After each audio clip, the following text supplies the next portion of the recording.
인간이 만든 종교의 특징은 이렇습니다.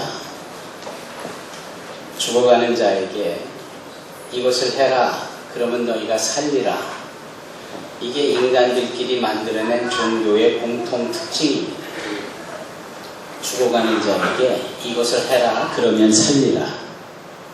그런데 기독교는, 즉 하나님이 주신 종교인 기독교는 다릅니다. 죽어가는 자에게 너희가 살았으니 이것을 해라, 이렇게 말씀합니다. 믿으십니까? 아직 무슨 뜻인지 잘 모르시겠습니까? 해야 사는 게 아니라 살았으니 하라라는 거예요. 출애굽을 했을 때에 그 죄악 속에 있었던, 어려움 속에 있었던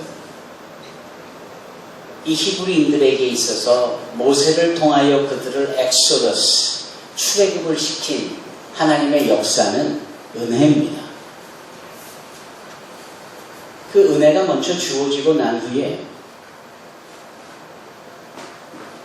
저 출애굽기 22장, 23장에 가야 비로소 하나님의 율법이 주어집니다. 율법이 먼저가 아니라 은혜가 먼저예요. 우리는 정말 보잘것없고 걸핏하면 죄에 몸부림치고 쉽게 무너지고 동일한 실수와 허물과 과오를 밥 먹듯이 하는 존재들이지만, 그러한 우리에게 이것을 해라 저것을 하라 먼저 말씀하시지 않았습니다. 이러한 연약하기 그지를 데 없는 우리에게 당신의 한없는 은혜를 먼저 베푸셨고, 그 은혜로 산 우리에게 살았으니 이것을 해야 되지 않겠니? 저것을 해야 되지 않겠니? 라고 주어진 게 율법입니다. 이것이 기독교의 매력이고 이게 기독교의 특징이며 이것이 기독교의 다른 인간이 만드는 종교와 현명하고 분명하게 차별되어지는 특화된 포인트입니다. 너희가 살았으니 이것을 하라. 그런데 이것을 하라라는 이 부분에 대해서 설왕설래가 많은 거예요. 이것을 하라라는 하나님의 말씀 앞에 인간들의 소리가 많은 겁니다. 인간들의 생각이 더 씌워지기도 하고, 인간들의 생각이 그 하라라는 하나님의 말씀에 대하여 이러쿵 저러쿵 트위스트를 시키고 변질을 시키고 이랬단 말입니다. 예를 들면 그 율법이 주어진 것에 대하여서 은혜가 먼저 주어졌고 율법이 주어졌건만 그 율법을 반드시 지켜야만 산다라고 그렇게 믿고 그렇게 말들을 하는 사람들이 생겨나기 시작했습니다. 두 번째는 아예 그 율법조차도 믿지도 않으면서 온갖 죄악의 더러운 오물을 지 몸에 스스로 견디며 사는 무리들이 생겨나기 시작했습니다. 심지어는 이 둘과는 전혀 다르지만 하나님께 받은 은혜가 어찌나 큰지 그 은혜를 받아서 내가 살았으니 또 다른 죄를 얼마든지 져도 돼 라는 자신들의 생각을 더하기 시작하는 무리가 생겨났습니다. 은혜가 너무 크니까 똑같은 죄를 짓고 남의 것을 훔치고 거짓말을 하고 살인을 또 나는 은혜 받았으니까 괜찮아. 이런 무리들이 생겨났단 말입니다. 이 크게 세 가지. 이 세 가지 무리들이 서로 범벅이 되고 비빔밥처럼 함께 어우러져 있는 한 지역이 있었으니 그 지역이 어디냐? 로마입니다.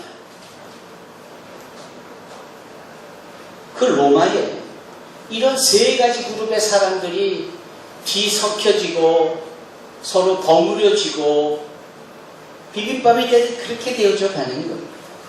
그걸 바라보는 하나님의 마음은 얼마나 답답하셨을까요? 어느 날 사도 바울이 고린도 지역에 머물 때에 성령의 감동이 되어져 그가 로마서 말씀을 기록하게 합니다. 그 성령의 감동이 사도 바울에게 임하여 편지를 쓰게 하는 거예요. 근데 그 편지를 찬찬히 앉아서 쓸 수 있는 심적인 마음의 상태가 돼 있지 않을 만큼 벅찬 감동이고, 또 한편으로는 그 로마에 섞여 있는 수많은 자기 똑똑하게 자기 잘났다라고 하고 하나님이 주신 은혜를 굽어버리고 하나님의 주신 율법에 대해서 오해해버리고 여전히 죄악의 끝자락에서 나 뒹굴고 있는 그 사람들을 생각하니 탁자 위에서 글을 쓸 수가 없었던 거예요. 아시다시피 사도 바울은 저와 같이 키가 작습니다. 저와 다른 것이 있다면 그분은 머리가 조금 더 벗겨졌어요. 그런 분이 그 고린도 한 지역에서 벅찬 감동으로 글을 써야 하는데 쓸 수가 없어서 말을 합니다. 대언을 해요. 이렇게 오고 가면서 그 감동되어지는 말씀을 증거할 때 그를 따르던 더디오라는 자가 한쪽에 서가지고 부지런히 글을 써나가는 겁니다. 그게 로마서예요. 그러니까 로마서는 생각하고 쉬었다가 생각하고 쓰고 철자를 교정하고 이게 아니라 그냥 하나님이 부어주시는, 하나님이 그냥 기름 부어주시는 그 능력의 결정판이 로마서입니다. 요한일서 2장 27절에 보면은 하나님의 기름 부으심이 모든 것을 가르치신다라는 말씀이 있습니다. 그 성령의 기름 부으심이 이 죄악이 난무하다라고 여겨지는 고린도에 있는 한 사람 사도 바울에게 임하니까 주체할 수 없는 감동으로 말씀이 증거되어지고 그 옆에서 더디오라는 소리가 막 그것을 받아 적는 거예요. 오늘날 우리가 매 주일마다 대하여 읽는 이 말씀이 그렇게 태어난 말씀입니다. 이 오해의 끝자락에 다름박질하고 있는 로마에 살고 있는 이 사람들,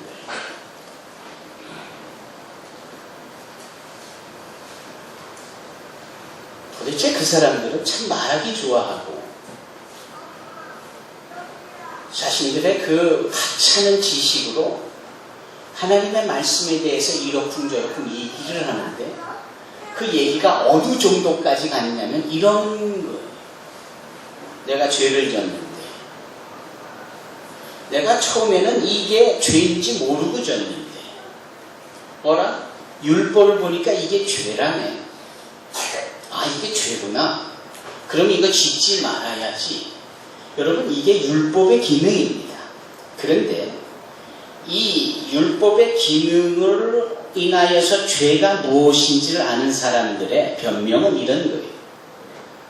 이게 죄가 아니었음을 알았다면 아예 관심도 안 뒀을 텐데 이걸 죄라고 하니까 어라 구미가 당기네. 어라 이거 흥미롭네. 어라 이거 관심이 있네. 마치 이런 거지요. 어디 길을 가는데 옆에 대문에 이렇게 문이 있는데 문에 구멍이 이렇게 나 있어요. 구멍이 나 있나 보다. 그게 남의 집 대문이고 무슨 관심이 있겠어요. 근데 그 구멍 난 곳에 이런 편말이 있는 겁니다. 엿보지 마시오. 그러면 당신은 고소당할 거예요. 이렇게 보다가 왜 엿보지 말라지? 도대체 저 안에 뭐가 있는 거지? 이거 되게 궁금한데 한번 싹 볼까? 이거 뭐지? 뭐길래 엿보지 말라지? 막 궁금증이 일어나가지고 결국은 엿보는 거지. 그리고 엿보고 나서는 뭐라고 합니까? 엿보지 말라고 하니까 내가 괜히 관심이 생겨서 보게 했으니 엿보지 말라 한 그 편말이 문제지 내가 문제가 아니라라는. 왜 율법이 이건 죄다 저건 죄가 아니다라를 결정을 해놔가지고 죄가 죄인 것에 대하여서 관심을 끌게 하고 그 죄에 대해서 우리로 결국은 짓게 만드느냐. 그러므로 내가 잘못된 것은 율법의 잘못이다. 율법이 악한 거다. 이렇게 말을 하는 사람들이 생겨난 거예요. 혹시 우리 가운데 그런 사람들 안 계십니까? 잘못은 우리가 다 저질러 놓고 아주 오래전 얘기로 돌아가 보면 창세기 2장과 3장을 읽는 말씀 속에 소위 선악을 알게 하는 나무의 실과가 에덴 동산 중앙에 있었잖아요. 그거 먹지 말라고 하나님께서 말씀하셨고 먹으면 죽으리라고 했습니다. 만약에 그 말씀을 소위 죄가 뭐다, 뭐가 죄가 아니다라는 말씀으로 비교해 본다면 그 뱀이 나타나가지고 정말 먹지 말라 하더냐, 그랬더니 이 하와의 얘기는 좀 다르죠. 그 말에 자기의 생각을 붙이죠. 결국은 어찌 되어집니까? 보안직도 하고 먹음직도 하고 결국은 따고 싶은 충동이 일어나서 그걸 따서 먹고 자기 남편에게도 줍니다. 이 부분을 생각해 보자 말이죠. 아예 말씀을 안 하셨으면 관심도 안 두고 더 맛있어 보이는 거 많아서 그거 먹을 텐데 라고 생각할 수 있는 거 아닐까요, 여러분? 항상 죄를 짓고 그 죄를 합리화시키는 사람들의 특징이 뭐 이런 식이에요. 그러다 보니까 하와가 당신이 나에게 배필로 준 여인이 주어서 먹었다라는 식의 정말 옹색한 핑계나 되기도 하고 뱀이 시켜서 그랬다라고 말도 안 되는 변명을 하는 하와의 모습을 보면서 그런 고유의 모습이 저 멀리 로마의 여러 사람들이 율법이 이걸 죄라고 하니까 결국은 죄에 영향을 받아서 그 죄를 짓게 되었으니 우리의 죄에 대한 책임은 율법이다 라고 하며 그래서 율법이 약한 거 아니냐 말도 안 되는 얘기를 한단 말이죠. 그 부분에 대해서 오늘 본문에 사도 바울이 말하는 겁니다. 이게 도대체 말이 되냐? 죄가 기회를 타서 계명으로 말미암아 나를 속이고 그것으로 나를 죽였다. 이루보건대 율법은 거룩하고 계명도 거룩하고 의로우며 선하도다. 그런즉 선한 것이 내게 사망이 되었느냐? 그럴 수 없느니라. 오직 죄가 죄로 드러나기 위하여 선한 그것으로 말미암아 나를 죽게 만들었으니 이는 계명으로 말미암아 죄로 심히 죄되게 하려 함이라. 라며 그들의 주장이 잘못되었음을 사도 바울은 분명하게 표현하고 있습니다. 오늘 본문에서 우리가 한 가지 분명히 알아야 될 것이 있는데 말입니다. 그것은 이 후반부의 이야기가 전반부 앞에 있어야 더 이해하기가 쉽다라는 거예요. 그럼 후반부는 이해가 됐는데 이 전반부, 즉 1절부터 6절까지의 말씀은 도대체 뭘 의미하는 걸까요? 음력으로 설날 벽두부터 이런 식의 예화를 들어서 좀 죄송합니다만 아내를 때리는 남편이 있어요. 폭력을 행하고 그 아내를 아주 못살게 구는 겁니다. 핍박하고 그러니 그냥 평생을 그런 남편하고 사는 게 이 여인에게는 너무 힘든 일이에요. 그러면 이 여인이 그와 같은 남편의 폭력, 구타, 인권유린, 타박 뭐 이런 거로부터 자유하려면 어떻게 해야 합니까? 남편이 없어야지. 근데 남편이 안 떠나고 만답니다. 그렇다면 어떻게 해야 하나요? 남편 죽여야지. 가끔 뉴스 중에 끔찍한 뉴스가 들려지는데 폭력에 시달린 아내가 우발적으로 남편을 살해했다. 뭐 이런 내용이 심심치 않게 들립니다. 분명 잘못된 것이지만 슬픈 이야기지만 결과를 놓고 보면 그 여인은 더 이상 남편에게 학대를 받거나 매를 맞거나 타박을 받는 일은 없을 겁니다. 적어도 그 끔찍한 남편으로부터는 자유할 거예요. 그런데 남편을 죽일 수 있냐고요. 나 자유하자고 남편을 죽일 수는 없잖아요. 그러면 남편으로부터 자유하려고 하는 또 다른 방법은 없을까요? 있습니다. 뭘까요? 내가 죽는 겁니다. 사실 이것도 끔찍한 이야기예요. 매 많은 아내가 학대를 견디다 못해 자살했더라. 이런 슬픈 이야기가 심심치 않게 들려요. 정말 불행한 이야기지만 적어도 그 여인은 더 이상 남편의 학대나 구타나 폭행에서는 자유할 겁니다. 그런데 이론은 그런데 이해는 가지만 내가 자유하고자 내가 자살을 해야 된다는 얘기인가? 여기서 우리는 큰 딜레마에 부딪히잖아요. 나 자유하자고 남편을 죽여야 하는가? 이건 더 큰 죄잖아요. 더 큰 문제잖아요. 여기까지 여러분들은 다 공감하리라 믿습니다. 그러면 이 남편 대신 하나를 대입해 보십시다. 죄를 대입해 보는 거예요. 죄가 나를 어지간히도 얽매입니다. 죄가 나를 폭행하고 구타하고 핍박하고 못살게 굴고 지긋지긋하게 나의 불행한 생을 계속해서 만들어간다고 한다면 똑같은 논리로 볼 때 그 죄로부터 자유하려면 어떻게 해야 합니까? 그 죄를 죽여야 하는 거예요. 죄를 죽이면 나는 자유한 겁니다. 그래서 묻습니다. 여기까지는 이해가 가지만 과연 우리 모두가 죄를 단절하고 끊쳐버리고 소위 죽여서 내가 죄로부터 자유했다라고 말할 사람이 얼마나 있습니까? 없지 않습니까? 우리 스스로 우리의 의지를 가지고 죄를 조절하고 죄를 단절하고 죄를 끊쳐버리고 죄로부터 완전히 관계를 청산해서 더 이상 죄와 상관없는 사람이 과연 어디 있느냐고요. 여전히 우리가 죄 속에 있잖아요. 여전히 동일한 죄, 고범죄, 자범죄 계속해서 짓고 있지 않습니까? 그러니까 죄로부터 자유하려면 그 죄를 죽여야 하는데 안타깝게도 우리는 그 죄를 죽일 수가 없습니다. 그러면 또 다른 방법을 택하여야 하지. 뭐지?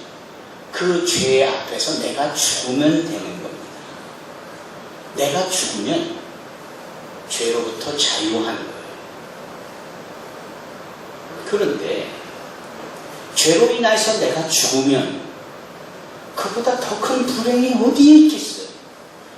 결국은 죄 때문에 허구날 고생만 하고 죄 때문에 더러운 삶을 살더니 결국은 죄 때문에 자살하듯 죽었다.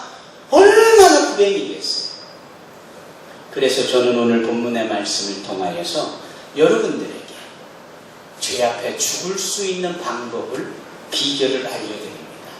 그게 뭐냐? 우리 모든 죄를 다 대신 짊어지시고 죄로 인하여 십자가에서 우리의 죄로 인하여서 세상의 모든 영혼들의 죄를 짊어지시고 죄가 요구하는 죽음을 십자가에서 이루신 예수님을 믿는 겁니다. 한 가지 여쭙겠습니다. 예수님을 믿는다는 것은 뭘 믿는다는 걸까요?